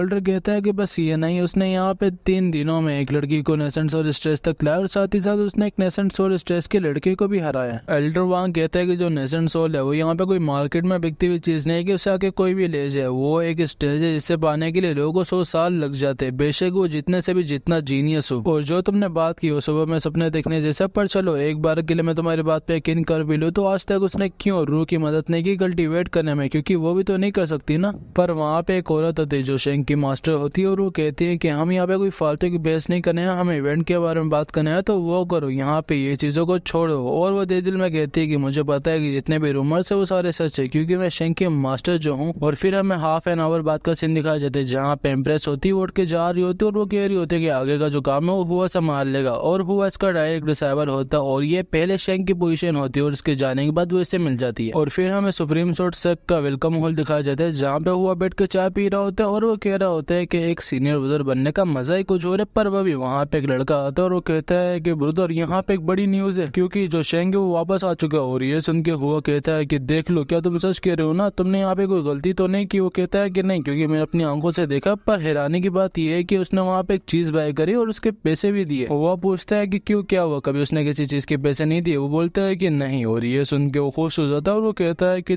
तो ऐसा लगता है कि यूजलेस बनने के बाद जो उसका एरोगेंस है वो खत्म हो चुका है, तो अब मैं जाके उसे बताता हूँ कि उसकी हिम्मत कैसे हुई यहाँ पे वापस शक्ल दिखाने की। और फिर हम देखते हैं कि जो शेंग और सी होते हैं वो घूम रहे होते हैं एक साथ, और शेंग कह रहा होता है कि देखो तुम एक हाई प्रोफाइल लड़की हो तो तुम्हें ऐसे नहीं घूमना चाहिए वरना तुम्हारे फालतू में एनिमीज बन जाएंगे। पर जो सी होती है वो कहती है कि जब तक आप मेरे साथ है तो मेरे को डरने की क्या बात है। शेंग बोलता है कि ये तो और बुरी बात है क्योंकि मेरे दुश्मन हमेशा मेरे साथ है, और देखो तुम यहाँ पे स्ट्रॉन्ग बनने के बाद पे चल रही हो तो इसके ऊपर तुम्हें किसी और के ऊपर डिपेंड नहीं होना चाहिए। और भाई को बोलोगे वो तुम्हें कुछ स्पिरिट टेक्निक सिखा दे कि तुम अपने को प्रोटेक्ट कर पाओ। और वो जो एम्प्रेस होती है वो भी कहती है कि हाँ ये ठीक कह रहा है क्योंकि हम दोनों अपनी पूरी जिंदगी तुम्हें प्रोटेक्ट तो नहीं कर सकते। और शेंग कहता है कि एक बार बस भाई ने अगर इसे इमॉर्टल टेक्निक सिखा दी तो मैं भी सीख लूंगा, और ऑलरेडी मैं यहाँ पे व्हाइट एम्पर टेक्निक की फर्स्ट लेयर पे हूँ। और फिर हमें दिखाया जाता है कि जो इवेंट है वो स्टार्ट हो चुका है और वहाँ पे सारे एल्डर्स बात कर रहे होते हैं कि इस साल जितने भी डिसेबल्स है वो सारे डिसअपॉइंटिंग, और समझ नहीं आता कि शेंग के अलावा क्या यहाँ पे कोई भी स्ट्रॉन्ग नहीं है। दूसरे एल्डर कह रहे होते हैं कि हम ये सोच रहे हैं कि जो उसे सोट दी गई हम उसे वापस कैसे लें। जो एम्प्रेस होती है वो कहती है कि उस सोट को तो यहाँ पे कोई यूज भी नहीं करता था तो वो एक वेस्ट की तरह थी, तो उसे वापस लेने का फायदा क्या। पर वह भी वहाँ पे एक लड़का काफी घबराया हुआ आता है और वो कहता है कि एल्डर जो शेंग वापस आ चुके हैं। और ये सुन के वहाँ पे जितने भी डिसेबल्स होते हैं वो तो सारे हैरान हो जाते हैं। पर जो एम्प्रेस होती है वो कहती है कि जो यहाँ पे शेंग क्या उसने सच में अपनी कल्टीवेशन को रिकवर कर लिया। और वहीं पर शेंग सीओ को कह रहा होता है कि देखो वहाँ पे जाके तुमने अपनी असली ताकत को भी रिवील नहीं करना और अपनी प्रोफाइल को जरा लो रखना कि उन्हें शक ना हो। सही बोलती है कि हाँ मैं समझ गई। और उसके जाने के बाद शेंग कह रहा होता है कि अच्छा होगा कि वो जल्दी से लड़के आ जाए क्योंकि मैं अपने ओल्ड एनिमीज को अकेला फेस नहीं करना चाहता। पर वह भी उसके पीछे दो लड़के कहते हैं कि सीनियर ब्रदर क्या आप ही हो। ये सुनकर शेंग कहता है कि आज तो मैं मारा गया, और वो अपना मास्क उतारता हुए कहता है कि हाँ क्यों क्या हुआ कोई काम है। और अपने शेंग को देख के वो दोनों खुश हो जाते हैं। मुझे ये समझ नहीं आ रहा है कि इसके यहाँ पे इतने फैंस कैसे हैं, ये तो बुरा बंदा था ना मेरे। पर छोड़ो हमें क्या, वहाँ पे लोग भी बात करने लगते हैं कि ये तो वही यूजलेस बंदा है ना जिसे यहाँ से निकाल दिया गया था, तो क्या ये अपनी रेपुटेशन को वापस पाने आया। और इनकी बातें सुन के शेंग भी बोल रहा होता है कि मेरे को यहाँ पे ज्यादा संभल के रहना पड़ेगा वरना मेरे एल लग जाएंगे। पर अच्छा है कि मैंने की कंसल्टेंट टेक्निक को सीख लिया अपने बैकअप के लिए। पर वह भी वहाँ पे हुआ आ जाता है और वो पूछता है कि क्या तुम सच में शेंग हो ना, और अगर तुम हो तो क्या तुम मुझे जानते हो। शेंग कहता है कि माफ करना पर मैंने तुम्हें पहचाना नहीं। और ये सुन के हुआ गुस्से में आ जाता है और वो कहता है कि याद नहीं कि तुम यहाँ पे सीनियर डिसेबल थे और तुमने मेरे को बहुत गंदी तरीके से मारा था, और तुम मुझे भूल कैसे सकते हो इतना मारने के बाद भी। पर फिर भी यहाँ से धक्के गालियां और बेइज्जती खाने के बाद भी तुम वापस सोर्ट सेक के अंदर आ चुके हो। शेंग कहता है कि मैं वापस ज्वाइन करने नहीं आया, मैं किसी को कंपनी देने आया हूँ। और ये सुन के हुआ को और आग लग जाती है और वो कहता है कि तुम मेरे सामने कूल बनने की एक्टिंग करो। पर वह भी वहाँ पे सब कहते हैं कि जल्दी से टेस्ट स्टोन को देखो। और वहाँ पे अपनी सीव खड़ी होती है जिसने उसे हाथ लगाया होता है, और उसके हाथ लगाने की वजह से उसके अंदर से काफी स्ट्रॉन्ग एनर्जी निकल के आती है। और ये देख के वहाँ पे सब कहते हैं कि इसके पास क्या इनेट ताओ बॉडी है। और उसे देख के एल्डर्स भी कहते हैं कि तो जो दूसरा वर्जन है शेंग का वो यहाँ पे आ चुका है और इसके पास यहाँ पे दाओ बॉडी है। बेशक इसका कल्टीवेशन लो, पर जो बॉडी है वो यहाँ पे काफी रेयर है क्योंकि वो मिलियंस में एक के पास होती है बस। और हुआ भी कहता है कि क्या ये वही लड़की जिसके बारे में शेंग ने पहले मेंशन किया था, पर ये जरा इम्पॉसिबल है क्योंकि उसके पास रेयर बॉडी, और कैसे ये दोनों एक दूसरे को जान सकते हो। और अगर ऐसा है तो मुझे जाके अपनी जूनियर सिस्टर से मिलना चाहिए। और फिर वो शेंग को कहता है कि ओए कचरे जल्दी से मेरे रास्ते से हट क्योंकि तुझसे भी इंपॉर्टेंट काम पड़ा हुआ है मेरे पास, मैंने जाके अपनी जूनियर सिस्टर से मिलना। और ये सुन के शेंग कहता है कि लगता है कि अब वक्त आ चुका है अपने व्हाइट एम्पर टेक्निक को यूज करने के। पर जो सी होती है वो झम मार के उसके सामने आ जाती है अपने शेंग के सामने और कहती है कि तुम्हें पता भी है कि तुम बात किससे कर रहे हो। और उसे देख के वहाँ पे जितने एल्डर्स होते हैं वो सारे हैरान हो जाते हैं और वो कहते हैं कि क्या ये लड़की शेंग के साथ है, ये कैसे हो सकता है। और ये देख के हुआ कहता है कि वाह शेंग यहाँ पे इतना वेस्ट बन चुका है कि वो अब लड़कियों से प्रोटेक्शन लेने लग गया। सीओ कहती है कि जरा अपनी जबान संभाल के बात करो। और ये देखकर वो एल्डर कहते हैं कि क्या सच में शेंग की कल्टीवेशन वापस आ चुकी है, और अगर ऐसा है तो ये फ्यूचर में जाके इमोर्टल बन सकता है। और वहीं पर जो हुआ होता है वो कहता है कि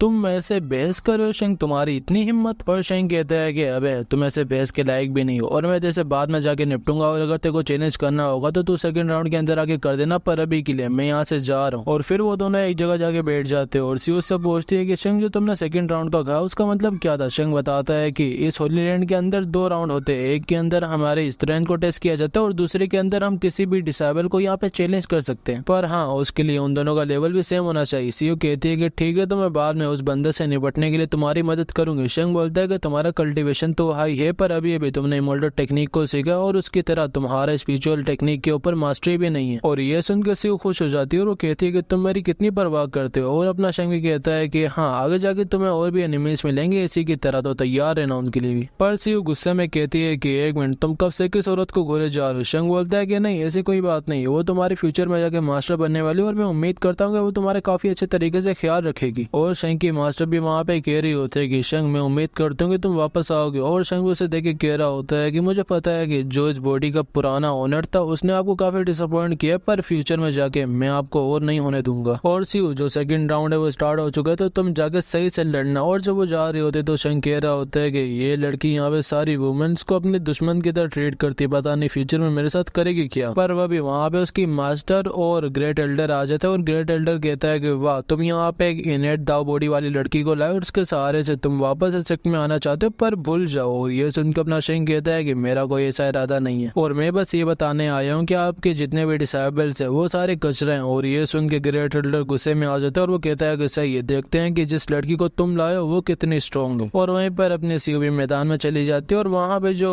मैच स्टार्ट कराने वाला होता है वो पूछता है कि आप किस होली लैंड वाले से लड़ना चाहेंगे और किसे ज्वाइन करना चाहेंगे। अपनी सीयू बोलती है कि सुप्रीम शॉर्ट सेक्ट वाले से। और वह भी वहाँ पे हुआ भी आ जाता है और वो कहता है कि मैं तुम्हें चैलेंज करने वाला हूँ। सीयू भी बोलती है कि मैं भी तुम्हारा कब से इंतजार कर रही थी, तो आ जाओ, आज मैं बता देती हूँ कि यहाँ पे कचरा कौन है। और ये सुनकर जो हुआ होता है वो अपनी 3 शॉट टेक्निक को यूज करता है और कहता है कि आज तो तुम मेरे हाथों मार ही जाओगे। और फिर अपनी जो सी होती है उसके ऊपर अटैक कर देता है। एम्प्रेस भी कहती है कि तुम यहाँ पे नर्वस मत होना क्योंकि ये तुम्हारी जिंदगी की पहली फाइट है और जो टेक्निक को ये यूज कर रहा है उसके बारे में मुझे पता है, बस तुमने उसकी वीकनेस ढूंढनी और उसकी अटैक से बच के रहना। और फिर वो अपने सीयू के ऊपर कोई मैजिक स्पेल मारती है शायद से, और जैसे ही हुआ हमारी सीयू के ऊपर अटैक करता है तो सीयू अपनी यस्टरडे शॉट टेक्निक को यूज करके उसे पीछे धकेल देती है। और ये देख के हुआ भी कहता है कि ये लड़की क्या यस्टरडे शॉट टेक्निक को भी यूज कर सकती है, ये कैसे हो सकता है। और एम्प्रेस भी कहती है कि जो सुई की मड़ियां से वो भी प्योर है और इसका टैलेंट भी काफी एक्सीलेंट है, पर अभी के लिए ये जरा शॉर्टमैनशिप के लिए थोड़ी सी हिचकिचा रही है क्योंकि पहली बार कर रही है सब। पर पीछे अपना शंक किसी टेक्निक को कल्टीवेट कर रहा होता है और वो कह रहा होता है कि जो एल्डर भाई है उसने सच में यहाँ पे सीयू को 3 शॉट टेक्निक सिखा दी और ये एक तरह की ब्लेसिंग है। और ये थे कि वहाँ पे जितने भी एल्डर्स होते हैं वो सारे हैरान होते हैं, पर उसकी मास्टर खुश होती है। और वहाँ पे दूसरे लोग भी कह रहे होते हैं कि ये कैसे हो सकता है, अब शेंग के अंदर 3 शॉट सेंट की शेडो दिख रही है और इसने हुआ कि एक ही मूव से उसकी टेक्निक को पूरा सीख लिया। क्या ही खतरनाक और टैलेंटेड बंदा ये, और क्या इस बंदे पे कोई भी कल्टीवेशन का लो लागू नहीं होता। पर जो अपना शेंग होता है वो कहता है कि सुई मैंने इसकी पूरी टेक्निक को सीख लिया यस्टरडे, टुडे और टुमारो शॉट को, और अब तुम मेरे इंस्ट्रक्शन को फॉलो करोगी और उसकी शॉट टेक्निक को ब्रेक करोगी। सुई भी बोलते हैं कि हाँ मैं तैयार हूँ और अब यहाँ पे सबको दिखा देते हैं कि आप कितने कमाल के हो। पर वह भी हुआ उनके पीछे से अटैक कर देता है और सिर्फ उसकी तरफ बढ़ती है। शेंग बोलता है कि टुडे शॉट पावरफुल तो है पर उसकी आखिरी पोजीशन के अंदर तुम्हें एक ओपनिंग मिलेगी तो उसका तुम यहाँ पे चांस मत छोड़ना। और शिव उसकी तरफ बढ़ के उसका अटैक रोक लेती है और ये देख के हुआ हैरान हो जाता है और वो कहता है कि इस लड़की ने इतनी जल्दी इस टेक्निक का फ्लो समझ लिया। और जो शेंग होता है वो बोल रहा होता है कि ये जो टेक्निक है ये पावरफुल तो है पर इसे संभालना उतना ही मुश्किल है क्योंकि अगर हम सीरियलम पे ना हो इस टेक्निक को यूज करते हुए तो एंड तक जाते जाते सब कुछ बिगड़ जाएगा। और जो सी होती है उसे भी ओपनिंग मिल जाती है और वो हुआ के ऊपर अटैक कर देती है और फिर हुआ की भी यहाँ पे ऐसी की तैसी हो जाती है। और शेंग उसके पास जाके कहता है कि तुमने फोर्सफुली इस टेक्निक के अंदर अपनी स्पिरिचुअल पावर को डाला था और इसीलिए अब तुम यहाँ पे बहुत गंदा पेन होने वाला है। और ऐसा ही होता है। और ये देख के सारे एल्डर भी बात करने लगते हैं कि हमारे पास यहाँ पे कितना टैलेंटेड लड़का है, इसे हम अपने हाथों से जाने नहीं दे सकते। और वह भी जो अपने शेंग की मास्टर होती है वो भी उसके पास आ जाती है और वो कहती है कि मैंने कभी सोचा नहीं था कि शेंग यहाँ पे लड़कियों के अंदर भी इंटरेस्ट दिखाएगा। सिउ गुस्से में कहती है कि इंटरेस्ट नहीं, ये मुझसे प्यार करता है और मैं भी करती हूँ और इसी ने प्लान बनाया था कि मैं आके सेक्ट को ज्वाइन करूंगी। और ये सुन के उसकी मास्टर कहती है कि अच्छा ऐसी बात है, पर शेंग तुम जरा अलग अलग से लग रहे हो। पर जो सी होती है वो और गुस्सा हो रही होती है और ये देख के शेंग कहता है कि ये लड़की मुझे मुसीबत में दिलवाएगी, अगर हम एक साथ रहे तो मेरे को इसे साइड में करना होगा। और फिर वो उसे कहता है कि तुम जाके पहले रजिस्टर क्यों नहीं करती क्योंकि वो भी अहम है ना। पर वो भी शेंग को आवाज आती है कि हम सारे होली लैंड वाले शेंग आपकी इज्जत करते और आपसे मिलने आए। और वहाँ पे काफी ज्यादा होली लॉर्ड आए होते हैं, शायद होली लॉर्ड ही ना कहेंगे ना, और ये सारे अलग अलग होली लैंड के होते हैं। और ये देख के लोग भी हैरान होते हैं कि होली लॉर्ड्स यहाँ पे क्या करे। पर जो शेंग होता है वो कहता है कि क्या भाई यहाँ पे पुराने ओनर ने होली लॉर्ड से भी पंगे लिए थे, अब तो मैं मारा जाऊंगा पक्का। पर वो भी वहाँ पे एक होली लॉर्ड कहती है कि शेंग क्या तुम ताई किंग होली लैंड को ज्वाइन करना चाहोगे। और ऐसे ही करते करते जितने भी वहाँ पे होते हैं ना होली लॉर्ड वो सब उसे रिक्वेस्ट करते, पर वहाँ पे लोग कहते हैं कि नहीं ये नहीं हो सकता क्योंकि शेंग यहाँ पे सुप्रीम शॉर्ट सेक्ट से है। वो लॉर्ड्स कहते हैं कि ओ पर तुम लोगों ने इसे सेक्ट से निकाल नहीं दिया था। और फिर वो जाके अपने शेंग को मस्के लगाने लग जाते हैं और शेंग भी कहता है कि बस करो, मैं इतनी इज्जत नहीं सह सकता क्योंकि मुझे कभी मिली ही नहीं, और क्या मैं यहाँ पे कोई बेकार लड़का नहीं था पहले। और वो लॉर्ड शेंग को लेके लड़ने लग जाते हैं कि नहीं मैं लूंगा, नहीं मैं लूंगा। और ये थे कि शेंग कहते हैं कि अगर मैंने यहाँ पे एग्री कर दिया और इन्हें मेरी इस तरह का पता चल गया गया तो मेरी ऐसी की तेजी हो जाएगी और जो सी होगी वो तो मुझे जिंदा काट देगी। पर एक टकलू होली लॉर्ड आगे कहता है कि देखो अगर तुमने हमारे होली लैंड को ज्वाइन कर लिया तो मैं तुम्हें सीक्रेट टेक्निक सिखाऊंगा जो कि इस दुनिया में किसी को भी नहीं पता। दूसरे होली लॉर्ड भी कहते हैं कि साला ये उस टेक्निक को देना चाह रहे हैं जो बस यहाँ पे होली लॉर्ड्स को पास डाउन होती आई है, हम इसे छोड़ेंगे नहीं। पर जो शेंग होता है वो कहता है कि मेरी बात सुने आप लोग। पर वो होली लॉर्ड्स वापस से बेस करने लग जाता है कि तुम हमें ज्वाइन करो, हम तुम्हें यहाँ पे सबसे अच्छा आर्टिफैक्ट देंगे, तुम हमें ज्वाइन करो, हम तुम्हें सबसे अच्छे रिसोर्सेज देंगे, ये देंगे वो देंगे, सारी दुनिया दे देंगे भाई ये लोग। और ये देखे सिर्फ कह रही होती है कि शेंग से बस मैं प्यार करती हूँ तो मैं इन्हें उसके लिए कैसे फाइट करने दे सकती हूँ। जो इम्प्रेस होती हुई कहते हैं कि बुद्धू ना बनो, वो उसे बस ज्वाइन करने के लिए कर रहे हैं तो चुपचाप बैठी रहो। और वैसे भी हम सबको पता है कि वो उनमें से किसी को भी हाँ नहीं करेगा। और जो शेंग होता है वो कहता है कि अरे बस करो। पर वहाँ पे जो एक होली लॉर्ड होती है वो कहती है कि ऐसा लगता है कि हम यहाँ पे बेस करके आपको बहुत अनहैप्पी कर रहे हैं ना। पर शेंग कहता है कि मैं आप लोगों की बहुत इज्जत करता हूँ और मैं यहाँ पे अप्रिशिएट करता हूँ कि सीनियर साहब लोगों ने मुझसे पूछा पर आप लोग मुझे इजाजत दे कि मैं आप लोगों को मना कर पाऊँ। और ये सुन के वहाँ पे एक होली लॉर्ड पूछता है कि तो तुम जाना कहाँ चाहते हो शेंग? शेंग बोलता है कि वही जगह जिससे मैं बिलोंग करता हूँ, सोर्ड सेक्ट। और ये सुन के वहाँ पे एक होली लॉर्ड कहता है कि पर क्यों, उन्होंने तो तुम्हें धक्के मार के नहीं निकाला था। शेंग कहता है कि हाँ ऐसा हुआ तो था पर वहाँ पे दो ऐसे लोग हैं जिनसे मैं बहुत प्यार करता हूँ। सीयू कहती है कि मुझे पता है कि ये मेरे बारे में बात कर, पर शेंग कह रहा होता है कि मुझे पता है कि सोर्ड सेक्ट के अंदर भी सर्वाइव करना काफी मुश्किल है पर इनसे ज्यादा नहीं, तो इसीलिए मुझे रिजेक्ट करना पड़ेगा। और इसकी यहाँ पे एक्सेप्टेंस सुन के वहाँ पे जितने भी लोग होते हैं सारे खुश हो जाते हैं और जो ग्रेट एल्डर होता है वो तो आके उसे गले लगा लेता है और मुझे माफ करना मेरे बुरे बर्ताव के लिए। और वहाँ पे जो लॉर्ड होता है वो ये देख के काफी खुश होता है और वो कहता है कि ठीक है तो अगर तुम्हारी यही डिसीजन है तो हम यहाँ से निकलते हैं, थैंक्स हमारे को अपना टाइम देने के लिए। और वो लोग जाते जाते बात कर रहे होते हैं कि जो सोर्ड सेक्ट है उसे आज यहाँ पे सबसे अच्छी चीज मिली है और उन्होंने यहाँ पे इज्जत भी काफी कमाई। पर जो दूसरी होती है ना लॉर्ड, वो कहती है कि हाँ पर उन्होंने यहाँ पे अपनी रेपुटेशन भी गिराई हुआ कि हारने से। पर क्या ही करें, हमने लगता है कि उस लड़की को अंडर एस्टिमेट कर दिया जो वहाँ पे है। और ये सब सुन के शेंग भी बोल रहा होता है कि मैं काफी शर्मिंदा हूँ कि मेरे को लोग यहाँ पे काफी ऊंचा समझते पर मैं एक बिल्कुल वेस्ट हूँ, क्या ही करूँ। पर फिर भी मुझे कोई रास्ता ढूंढना पड़ेगा। पर अभी वहाँ पे ग्रेट एल्डर आता है और वो कहता है कि चले मिस्यू मैं आपको रजिस्टर का रास्ता दिखाता हूँ कि आपने कहाँ जाके रजिस्टर करना है। और अपनी सो भी कहते हैं कि सही शेंग मैं यहाँ पे कुछ देर में आती हूँ। पर पीछे से उसकी मास्टर कहती है कि शेंग मुझे पता है कि तुमने हाँ क्योंकि तुम मेरी रेपुटेशन बचाना चाहते थे ना। और ये सुन के शेंग कहता है कि नहीं ऐसी कोई बात नहीं थी, बस मैंने सीयू को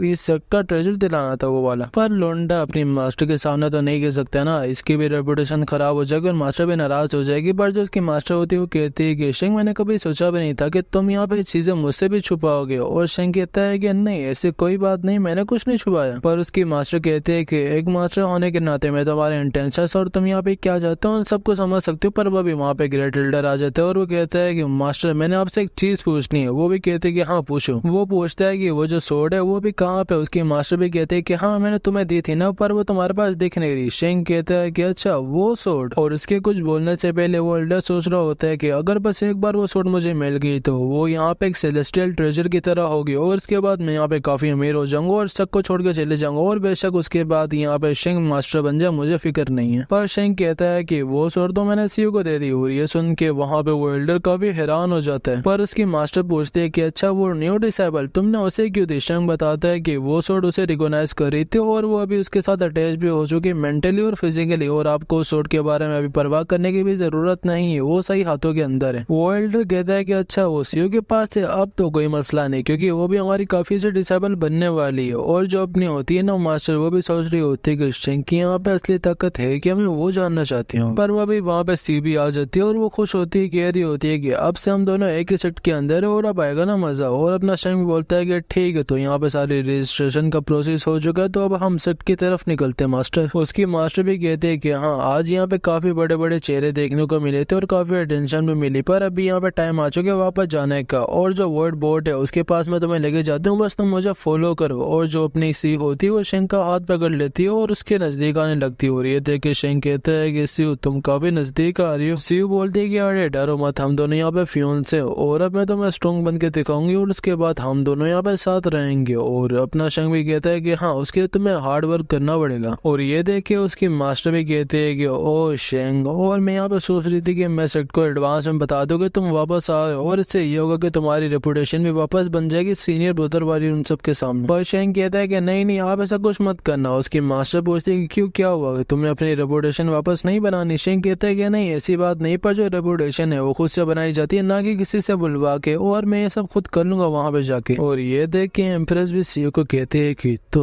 क्या कहना चाहोगी। और जो अपने सीओ होती है वो जाके सीधा अपने शिंग का हाथ पकड़ लेती है और वो कहती है कि तुम यहाँ पे फालतू में एक्सक्यूजेस क्यों कर रहे हो, क्योंकि मुझे पता है कि तुम सेट के अंदर वापस जाके मेरे साथ वहाँ पे रहना चाहते हो सुकून से। पर अपना शिंग कहता है कि इससे भी इम्पोर्टेंट यहाँ पे एक चीज है, हमें यहाँ पे अपने को लो के रखना पड़ेगा, वरना तुमने देखा ना हुआ जिससे हमारे और भी दुश्मन बनेंगे। और ये सुन के वो दोनों भी थोड़ा हैरान हो जाते हैं। पर अपना शिंग दिल में कहता है कि एक विलन बनना यहाँ पे कितना मुश्किल है, मेरी ऐसी की तैसी हो चुकी कुछ ही दिनों के अंदर। और फिर हमें पोर्ट दिखा देते हैं जहाँ पे जो होती है ना अपनी मास्टर वसीओ को बता रही होती है कि जो शॉट तुम्हारे पास है वो यहाँ पे काफी स्ट्रॉन्ग है, पर उसे जरा संभाल के यूज करना क्योंकि तुम्हारे हाथों से वो निकल भी सकते हैं। सी बोलती है कि हाँ मैं समझ गई। और उसे देख के अपना शिंग बोल रहा होता है कि मैंने कभी सोचा नहीं था कि फ्यूचर की एम्प्रेस यहाँ पे बच्चों जैसे एक्सप्रेशन देगी। और फिर वो कहता है कि मास्टर सीओ ने यहाँ पे काफी अच्छी बैटल लड़ी है, तो उसे अभी यहाँ पे जरा आराम की जरूरत है, और अगर यहाँ पे अगर कोई काम नहीं तो हम दोनों यहाँ से निकलते अपने रूम की तरफ। और ये सुन के सीओ बहुत खुश हो जाती है। और जो अपनी मास्टर होती है वो भी कहते हैं कि हाँ तुम ठीक ही कह रहे हो, तुम्हें जाना चाहिए और आराम करना चाहिए, और जब हम वहाँ पे पहुंच जाएंगे मैं तुम दोनों को इन्फॉर्म भी कर दूंगी। और ये सुन के वो दोनों भी वहाँ से निकल जाते हैं। और बोर्ड पे जाते जाते उन दोनों को वहाँ पे हुआ दिखता है और उसे देख के अपना शिंग बोलता है कि वापस ये गंदी शक्ल दिख गई, अब मेरा पूरा दिन बहुत गंदा जाने वाला है। और जब वो बोर्ड के ऊपर जा रहा होता है तो पीछे से हुआ रोते हुए कहता है कि सीनियर ब्रदर मुझे पता है कि मैं आपके जितना अच्छा नहीं हूँ, प्लीज मेरे लिए रुके, मेरे को भी साथ ले जाए। पर शिंग उसे अनसुना करके अपने रूम में चले जाता है और वहाँ पे जाके कहता है कि अब मैं आराम कर सकता हूँ, बहुत थक चुका हूँ और मेरे को जरा बाहर से आवाज आ रही है, शायद से जो बोट है वो चल गई होगी। पर अभी शिंग यहाँ पे ब्लश करता है क्योंकि जो सी होती है उसकी गोद में बैठी होती है। और शिंग बोलता है कि इस बार तुम्हें क्या चाहिए, और उसकी नजर उसके बाद अपने सीओ की वो बात पे पड़ती है। और उसे देख के शिंग कहता है कि नहीं मैं बस यहाँ पे एक अच्छा लड़का हूँ, मुझे सब नहीं करना चाहिए, तुम मेरे को टेस्ट क्यों कर रही हो। और ये देख के सीओ कहती है कि जो मेरा हस्बैंड है, मतलब अब इसने से हस्बैंड बना लिया, वो यहाँ पे काफी शर्मीला है, और अगर हम जब फ्यूचर में शादी के बाद वो सारी चीजें करेंगे तो ये कितना शर्माएगा, वो पैसे कैसे संभालूंगी। पर वह भी उसकी तबीयत थोड़ी खराब होने लगती है। और शिंग उसे देख के बोलता है कि सीओ क्या हुआ, तुम ठीक तो हो ना। और उसके बाद उसे गोद में उठाता है और कहता है कि फिक्र मत करो, ये जरा सी सिकनेस है और बस एक बार तुम सोगी तो उसके बाद ये सही हो जाएगी। और ये देख के सीओ बोलती है कि तुम कितने अच्छे, तुम्हारे जैसा मुझे पूरी दुनिया में कोई मिलेगा ही नहीं। और जब अपना शिंग होता है वो दिल दिल में कहता है कि मेरे को यहाँ पे मौका मिलने वाला था उस चीज को खाने का, पर मैं उसे खा नहीं पाया, कितनी बुरी बात है ये। और पता नहीं ये किस चीज की बात करे, किस चीज को खाने की,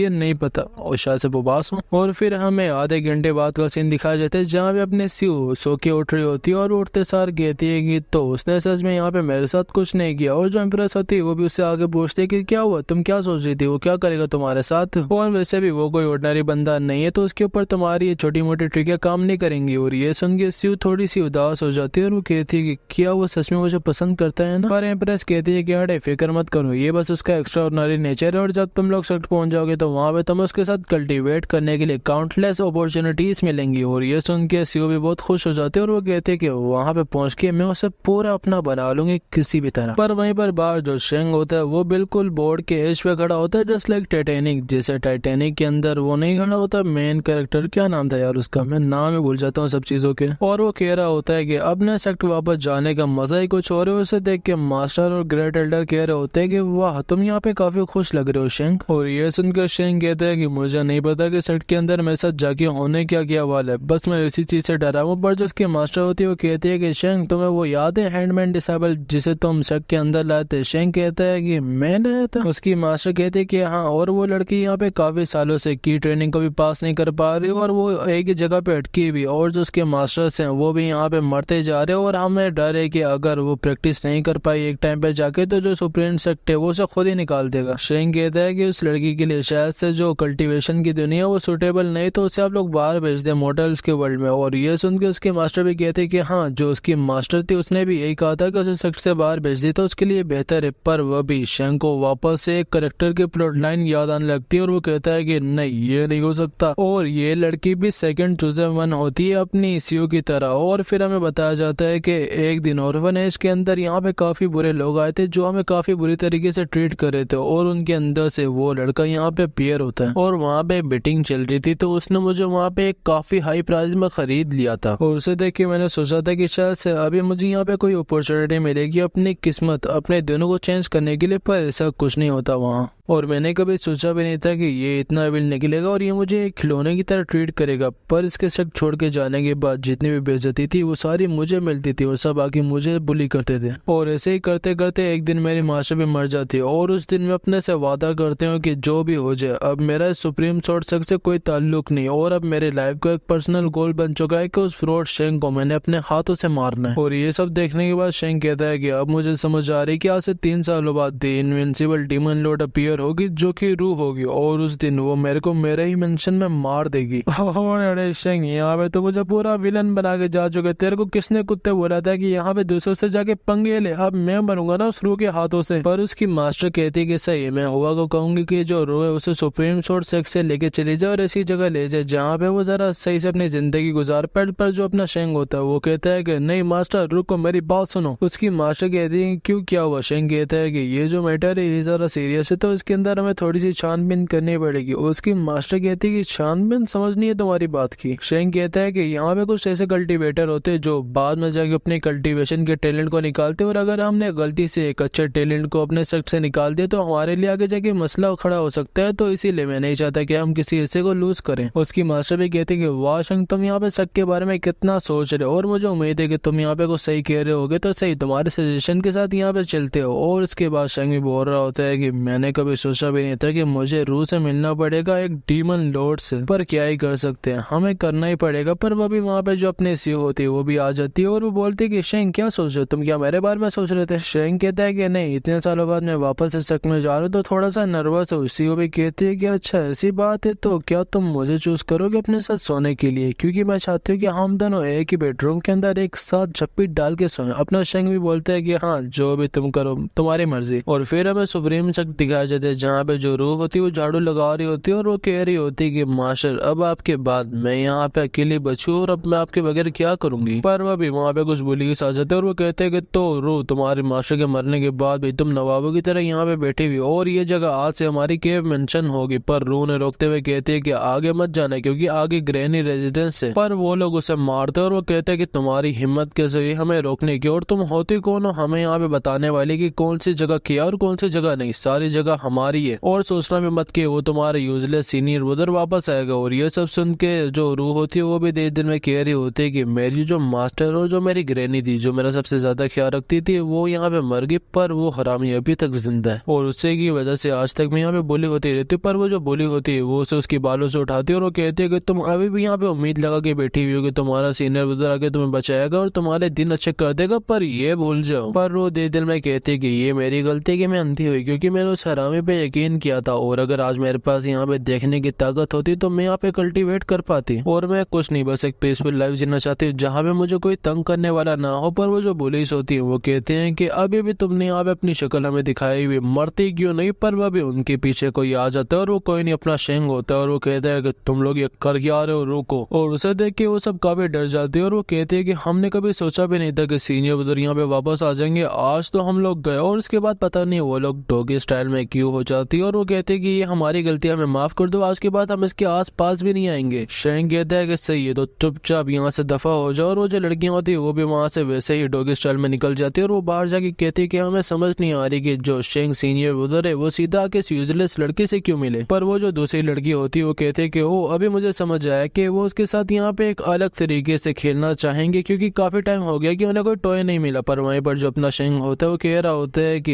ये इन लोगों ने इसके साथ कितना बुरा किया और ये सारी है भी मेरी गलती, तो मुझे इसे खुद ही सुधारना पड़ेगा। और फिर वो रूह की तरफ हाथ बढ़ाता है और वो कहता है कि तुम ठीक तो हो ना? और रूह से देख तो नहीं पाती पर सेंस करके बोलती है कि आप ही हो क्या जिसने मुझे भी उनसे बचाया, और क्या मुझे बता सकते हैं कि आप है कौन? और ये सुन के शेंग बोलता है कि अच्छा तो जो प्लॉट है उसके मुताबिक ये लड़की अभी बीच की स्टेट में, ना ये मेरे को मारने के लिए दौड़ रही और ना ही ये मुझसे काफी नाराज है, तो मुझे ये संभालना होगा सब खुद ही। पर रूह कहती है कि मेरे ख्याल से आप यहाँ पे कोई हायर इल्म के लड़के होंगे और मुझे माफ करना कि आपको मेरी वजह से तकलीफ मिली। और वो लड़कियां तो आपको देखते सारी डर गई थी, वाह क्या बात है आपकी। और ये सुन के शेंग कहता है कि ये तो बस मुझे इमेजिन करने लग गई कि मैं कोई हायर इल्म का बंदा हूं और मुझे समझ नहीं आती कि वो जो लड़कियां थी उन्होंने मुझे कोई भूत की तरह क्यों देखा, देखते सारे मुझे भाग गई, मुझे भी इसका नहीं पता। पर जो रूह होती है वो कहते हैं कि आपका बहुत बहुत शुक्रिया मेरी मदद करने के लिए, और आज रात वैसे भी मैं सुप्रीम सोर्ड शक को छोड़ दूंगी और मैं डेफिनेटली किसी दिन आपको आके रिपेयर करूंगी सीनियर उधर। और फिर उसकी तबीयत वहाँ पे खराब होने लगती है और उसे देख के शिंग कहता है कि क्या मतलब कि तुम मुझे रिपेयर करोगी, क्या तुम मुझे मारने आओगी, ये किस तरह का रिपेयर है, और नहीं तुम सबको छोड़ के नहीं जाओगी और हम किसी तरह यहाँ पे रास्ता ढूंढ लेंगे तुम्हारी कल्टीवेशन को वापस लाने का। और ये सुन के वो बोलती कि क्या सच में आपको लगता है कि मेरा कोई आगे आने वाला फ्यूचर है। और वो लड़की सच में रो रही होती इस टाइम, इतना ये यहाँ पे सफर कर चुकी है। और वो वापस से कहती है कि जो मेरी ग्रैनी और जो मेरे मास्टर थे वो भी यहाँ पे मर चुके और मैं यहाँ पे हर रोज बस भूली होती रहती हूँ सुप्रीम सोर्ट सेक के अंदर, और मेरे पास अपनी आंखें भी नहीं तो मैं देख भी नहीं पाती किसी चीज को। और अपना जो शेंग होता है वो कहता है कि फिक्र मत करो, तुम मेरी आंखों से देखोगे और मैं अपनी आंखों से देख सकता हूँ कि तुम्हारे अंदर एक ग्रेट टैलेंट है। पर रू कहती है कि टैलेंट और मेरे अंदर, पर सब लोग कहते हैं कि मैं धरती के ऊपर बस बोझ और मैं एक यूजलेस लड़की हूँ। पर शेंग कहता है कि नहीं ऐसी कोई बात नहीं, और अब से मैं तुम्हारा दोस्त हूँ और जो भी मसला होगा तुम आगे मुझे बताना, और तुम्हें आज के बाद किसी से डरने की भी जरूरत नहीं है। और तुम्हारी आंखें भी यहाँ पे सही नहीं लगती तो उसका भी मैं यहाँ पे इलाज कराऊंगा। जो रूह होती है वो कहती है कि फिक्र मत करो, ये मेरी जरा बचपन से एक इलनेस है जो कि आज तक ठीक नहीं हो पाई। मेरी ग्रैनी ने भी काफी ट्राई किया था पर वो भी कुछ नहीं कर पाई। और इसी के बाद जो हमारा चैप्टर होता है वो फाइनली यहाँ पे खत्म हो जाता है। और देखो जैसा मैंने कहा था कि वीडियो आ जाएगी जल्दी, तो आ गई। इस बार मैंने लेट नहीं किया ना, और इस वीडियो को सच में बनाने में बहुत मुश्किल लगी क्योंकि 2 दिन में इसे मैंने रेडी किया और इसी की तैसी होगी मेरी। पर हाँ, अगर तुम्हें वीडियो पसंद आई होगी तो तुम लोग जाके लाइक एंड सब्सक्राइब करना और कमेंट भी करना, और कमेंट नेक्स्ट पार्ट मत करना क्योंकि इसके आगे कोई पार्ट नहीं, ये मानवर ड्रॉप हो चुकी है इसके ऑफिशियल राइटर से और ऑथर से। और हमें जाके इंस्टाग्राम पे भी फॉलो कर लेना और टेलीग्राम पे भी ज्वाइन कर लेना। और अभी के लिए उमेश बाय बाय, तुम सब अपना ख्याल रखना, मिलेंगे अगली वीडियो में, तो तब तक के लिए